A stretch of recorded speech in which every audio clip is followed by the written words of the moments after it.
গ্রামীণ ব্যাংকগুলি থেকে অবিলম্বে একমাত্র চেয়ারম্যান ছাড়া অন্যান্য ডেপুটেড অফিসার প্রত্যাহার করতে হবে। গ্রামীণগুলোকে চালু করতে হবে। 11তম বেতন চুক্তি ও 8ম ব্যাংকের মতো করতে হবে। গ্রামীণ ব্যাংকের প্রমোশন পলিসি অন্য বাণিজ্যিক ব্যাংকের মতো করতে হবে। এনআরবিআই গঠন করতে হবে। মিত্র কমিটির সুপারিশ অনুযায়ী গ্রামীণ ব্যাংকে কর্মী নিয়োগ করতে হবে। এনআরবিআই গঠন করতে হবে। মিত্র কমিটির সুপারিশ অনুযায়ী গ্রামীণ ব্যাংকে কর্মী নিয়োগ করতে হবে। সম্পূর্ণ সুযোগ সুবিধা গ্রামীণ ব্যাংকে চালু করতে হবে।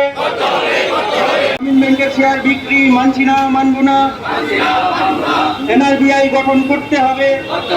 আমাদের দীর্ঘদিনের দাবি যে গ্রামীণ ব্যাংক কি হচ্ছে স্পন্সার্ড ব্যাংকের সাথে আমরা লিঙ্ক আছি, ওটার জন্য আমাদের কোনো দাবি দাওয়াগুলি সঠিক ক্রমে গভর্নমেন্ট লেভেলে কিন্তু অ্যাড্রেস করা হয় না। আমাদের দাবি যে স্পন্সার্ড ব্যাংক থেকে সরিয়ে সারা ভারতে যতগুলি গ্রামীণ ব্যাংক আছে সবগুলিকে একত্রিত করে এনআরবিআই গঠন করতে হবে। এটা অনেক দীর্ঘদিনের দাবি আমাদের, মানে লং পেন্ডিং যে দাবি মূলত এটা হচ্ছে এনআরবিআই গঠন। সব গ্রামীণগুলিকে স্পন্সার ব্যাংক থেকে আলাদা করে একটা ব্যাংক গঠন করতে হবে। তাহলে আমরা কী হবো, আমাদের যাই সুযোগ সুবিধা যাই হবে না হবে আমরা সরাসরি সরকারের সাথে বা ম্যানেজমেন্টের সাথে আলোচনা করতে পারবো। এটা আমাদের দ্বিতীয় আরেকটা মুখ্য দাবি।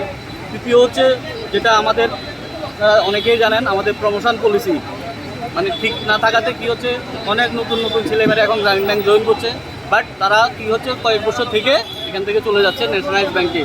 আমাদের এখানে এক ক্যাডার থেকে আরেক ক্যাডারে প্রমোশন পেতে 6-7 বছর 8 বছর লেগে যায়, যেটা কিন্তু আমাদের স্পন্সার ব্যাংক বা অন্যান্য ন্যাশনালাইজ ব্যাংকে বলুন ওরা 3 বছরে প্রমোশনটা পেয়ে যাচ্ছে। আমরা বারবারে কর্তৃপক্ষের কাছে দাবি জানাচ্ছি যে প্রমোশন পলিসিটাকে ঠিক করুন আপনারা, নাহলে কী হচ্ছে নতুন ছেলেমেয়ে তো আসছে প্রতি বছর, বাট ওরা 2 বছর 3 বছর চাকরি করে আবার আমাদের ব্যাংক ছেড়ে চলে যাচ্ছে। তাহলে আলটিমেট যে উদ্দেশ্য ওটা কিন্তু আমাদের সফল হচ্ছে না।